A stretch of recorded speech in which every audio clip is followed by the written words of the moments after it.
Tunakubaliana hujui kusoma. Kwani mimi naongopaga mjukuu wangu vitu hivyo? Mimi siwezi kuongopa, mimi mkubwa. Kwani nikisema sijui kusoma wewe kwako unamegeka? Sasa sijui kusoma lakini chochote ninacho mfukoni cha kukufanya uniheshimu.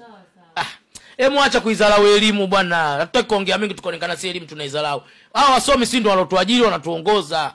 Mbona nigombanisha na wasomi binti yangu? Nimekupokea vizuri interview yako. Hemu weka nikujibu kwa speaker. Nimekupokea vizuri. Sasa hivi tena unaleta mbwembwe.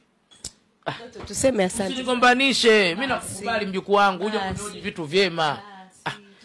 Elimu wote tunaipenda. Sema tulichelewa kuifahamu. I make sense. I need you some people there, you know. This is again repeat. Unataka nikurudie tena maneno haya. Kizungu sasa. Hayo anamaanisha nini? Naipenda elimu hata sasa hivi uniambie twende ukasome. Miaka mingapi niijue. Naenda. Hayo uliyozungumza yanamaanisha naipenda elimu bwana, acha kunifanya mimi leo nalia wala. Sijui kusoma hapo unanichanganya, mimi naitaka elimu. Ndoto analia jamani. Hebu niache. Ndoto usilie. Kusoma.